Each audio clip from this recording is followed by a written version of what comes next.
और इसी बीच सीधे लिए चलते हैं आपको गोरखपुर, जहां पर विभिन्न विकास परियोजनाओं का लोकार्पण शिलान्यास कार्यक्रम में संबोधित कर रहे हैं सीएम योगी आदित्यनाथ। की 5वीं बड़ी अर्थव्यवस्था बन गया है और अगले 2 वर्ष के अंदर भारत दुनिया की तीसरी बड़ी अर्थव्यवस्था बनने वाला है। यानी भारत इसलिए तीसरी बड़ी अर्थव्यवस्था बन रहा है क्योंकि आज भारत की विकास की दर दुनिया के अंदर किसी भी अन्य देश की तुलना में सबसे बेहतर दिशा में आगे बढ़ रही है। हर एक क्षेत्र में भारत आज अपनी एक नई पहचान के साथ आगे बढ़ रहा है। आज दुनिया के सामने भारत अपने आप को साबित कर रहा है, हर भारतीय अपने आप को साबित कर रहा है। प्रधानमंत्री मोदी जी के नेतृत्व में पिछले 10 वर्ष में बदलते हुए भारत को हम सब ने देखा है। हो सकता है इससे पहले भी संभावना थी, क्योंकि देश तो वही है, संसाधन भी वही है, तंत्र भी वही है, नेतृत्व बदला और उस नेतृत्व ने अपने दूरदर्शिता के कारण आज भारत को दुनिया के सामने उन ऊंचाइयों तक पहुंचाने का काम किया है जहां पर जाने के लिए पूरी दुनिया उतावली दिखती है। मित्रों, किसी व्यक्ति हो या देश, उसकी सबसे सही पहचान का समय होता है जब उसके सामने चुनौती होती है, संकट होता है। दुनिया के सामने संकट आया था वैश्विक महामारी कोरोना के दौरान। दुनिया के बड़े बड़े देश धराशायी हो गए, पस्त हो गए कोरोना के सामने। उनकी हालत अत्यंत खराब हो चुकी थी। लेकिन भारत एक ऐसा देश था जहां पर प्रधानमंत्री मोदी जी के नेतृत्व में पूरा भारत लोकतांत्रिक मूल्यों को बनाए रखते हुए भी 140 करोड़ लोगों को फ्री में टेस्टिंग की सुविधा प्रदान कर रहा था। उन्हें फ्री में उपचार की सुविधा भी प्रदान कर रहा था। उनके लिए वैक्सीनेशन के कार्यक्रम को भी उनके साथ जोड़ रहा था। फ्री में वैक्सीन भी सभी लोगों को दे दिए और जरूरतमंदों को फ्री में राशन की सुविधा का भी लाभ प्रदान कर रहा था। दुनिया के अंदर किसी देश में नहीं हो पा रहा था। कहीं वैक्सीन नहीं था, कहीं टेस्टिंग किट नहीं थी, कहीं पर राशन के लिए लोग परेशान थे, कहीं उपचार की व्यवस्था नहीं थी। और दुनिया की बड़ी बड़ी ताकतें इस महामारी के सामने पस्त होती हुई दिखाई दी। लेकिन भारत ने अपने आप को साबित किया। अवसर सबको मिलते हैं। याद रखना, जो कोरोना कालखंड में दुनिया के सामने अवसर थे, वे अवसर सबको मिलते हैं। बस जो धैर्य के साथ उन चुनौतियों का सामना करता है वह निखरता है, और जो उससे पलायन करता है वह बिखरता है। और यह व्यक्ति के जीवन में भी और राष्ट्र के जीवन में भी यही अक्सरशः सही बैठता है। हम इस विश्वविद्यालय के, आप इस विश्वविद्यालय के यहाँ पे फैकल्टी मेंबर्स भी हैं, यहाँ के छात्र छात्राएं भी हैं, शिक्षक हो या छात्र, सबकी अपने अपने क्षेत्र में अपनी जवाबदेही है। और हमारा प्रयास होना चाहिए कुछ नयापन करने की। लीक से हट करके कुछ नयापन करने के। और ये हर एक क्षेत्र में संभावनाएं हैं। अगर आपको एक विशिष्ट स्थान प्राप्त करना है तो आपके लिए वे अवसर मौजूद होंगे। समाज की आज की आवश्यकता क्या है? आज पूरी दुनिया, आप सामान्य जीवन में भी इस बात को अनुभव करते होंगे। हम इस मदन मोहन मालवीय प्रौद्योगिकी विश्वविद्यालय के पार्ट बने हुए हैं। ये केवल एक विश्वविद्यालय नहीं है। विश्वविद्यालय अपने स्रोत से या फिर शासन के सहयोग से इसको संचालित कर रहा है। अगर यही निजी क्षेत्र में होता तो एक एक छात्र की फीस बहुत ज्यादा होती, बहुत ज्यादा होती।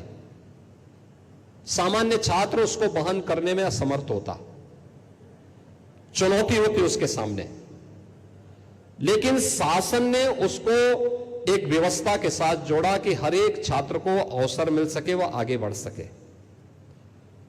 लेकिन क्या शासन में जुड़ा हुआ कोई व्यक्ति, वो मुख्यमंत्री हो या विभाग हो या शासन का कोई भी भाग हो, क्या वो अपने पास से पैसा देता है?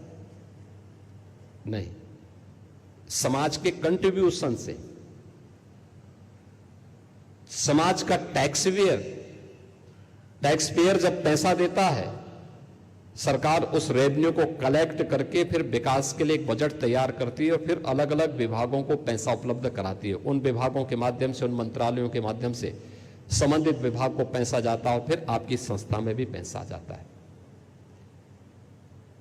यानी अंततः समाज की स्थिति वही है जैसे इस जीवन चक्र का होता है। आप देखते होंगे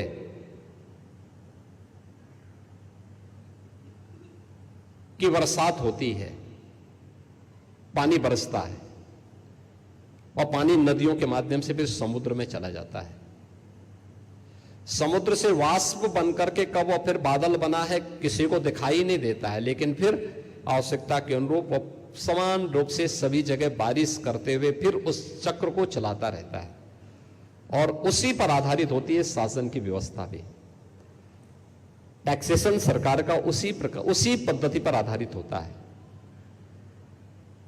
व्यक्ति से सीधे नहीं लिया जाता है, कहीं जीएसटी के माध्यम से लेता है, कहीं पर वैट के माध्यम से सरकार लेती है, कहीं पर किसी अन्य उसके माध्यम से पैसा सरकार के पास जाता है। यानी अगर आप कहें तो इस पूरा जीवन चक्र एक दूसरे के साथ समन्वय और एक दूसरे के साथ सहयोग पर आधारित होता है। तो हमारी भी तो कोई जिम्मेदारी बनती है उनके प्रति। आप अपने आप को केवल एक कैंपस तक सीमित कैसे कर सकते हैं? आखिर उस समाज के प्रति भी तो हमारी कोई जिम्मेदारी होनी चाहिए और अपने देश के प्रति भी हमारी कोई जिम्मेदारी होनी चाहिए। एक टेक्निकल इंस्टीट्यूशन के नाते, एक टेक्निकल यूनिवर्सिटी के नाते भी आपकी जिम्मेदारी होती है कि हम सस्ती तकनीक कैसे उन लोगों तक पहुंचा सके। और ये हर एक क्षेत्र में हो सकता है। आज की चुनौती क्या है? पर्यावरण की एक चुनौती है।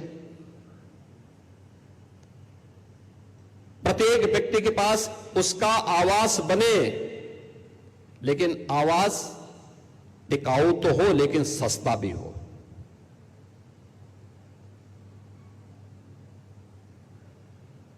विकास के लिए कम्युनिकेशन बहुत महत्वपूर्ण साधन है। कैसे हम तकनीक ऐसा पैदा करें कि हर एक व्यक्ति को समाज के अंदर होने वाली प्रत्येक घटना की जानकारी समयबद्ध तरीके से लेकिन सामान्य वे के साथ मिले, अतिरिक्त उसको ऊर्जा न लगानी पड़े, उसको वह उपलब्ध हो सके। ऐसा कौन सी तकनीक अपनाई जा सकती है जो व्यक्ति अपने जीवन को बहुत सरलतापूर्ण, सहजतापूर्ण तरीके से अपने न्यूनतम आवश्यकताओं की पूर्ति कर सके? तकनीक इसमें बहुत बड़ी भूमिका का निर्वहन कर सकता है, बहुत बड़ी भूमिका का निर्वहन कर सकता है।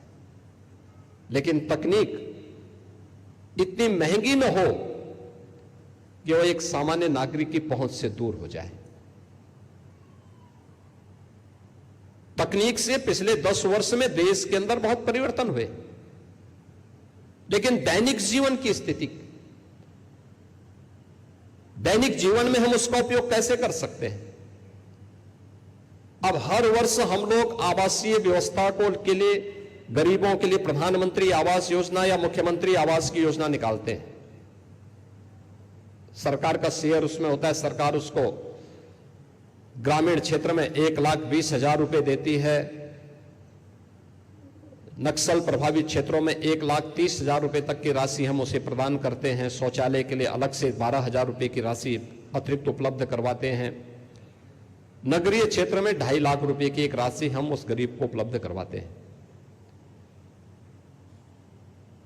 1,20,000 या 1,30,000 रुपए में ग्रामीण क्षेत्र में और नगरीय क्षेत्र में 2.5 लाख रुपए में आवास बनाने के लिए क्या हम कोई ऐसी तकनीक अपने स्तर पर विकसित कर सकते हैं कि इस राशि के अंदर ही वह गरीब अपना मकान बना सके? क्या हम तकनीक को ऐसा डेवलप कर सकते हैं कि पर्यावरण के लिए जो चुनौती हमारे सामने है, ईंट का इस्तेमाल हम करते हैं। ईंट जो सबसे उर्वरा भूमि होती है, उसी से ईंट भी बनते हैं, उसी मिट्टी से ईंट बनते हैं। और ईंट के भट्टे जहां लगाए जाएंगे उसके आसपास के क्षेत्र में आप देखते होंगे कि काफी बड़ी भूमि, काफी बड़ी लैंड ऐसी होती है जो अनुपजाऊ सी हो जाती है।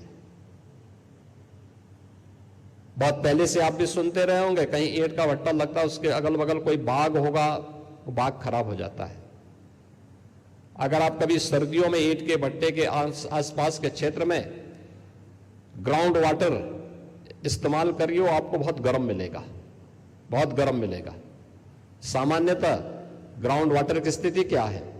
आप गर्मियों में आप उसको लीजिए, सुबह दोपहर शाम आपको ठंडा मिलेगा। लेकिन अगर आप सर्दियों में लेंगे तो वह हल्का गर्म मिलता है। लेकिन ईंट के भट्टे के आसपास कहीं भी आप उसको लेंगे तो उसका टेम्परेचर बहुत ज्यादा बढ़ा होगा, यानी वह कहीं ना कहीं आपके पर्यावरण को खराब कर रहा है। हमने सॉलिड एंड लिक्विड वेस्ट के निस्तारण के लिए कौन सी तकनीक विकसित की है, जबकि आप भी उस प्रक्रिया का हिस्सा बने हुए हैं? ऐसा नहीं कि आप उस प्रक्रिया के साथ न जुड़े हुए हों। ये बनाया जा सकता है, सस्ते मॉडल खड़े किए जा सकते हैं। हम किसी एक परिसर को ध्यान में रख करके इस कार्यक्रम को कर सकते हैं।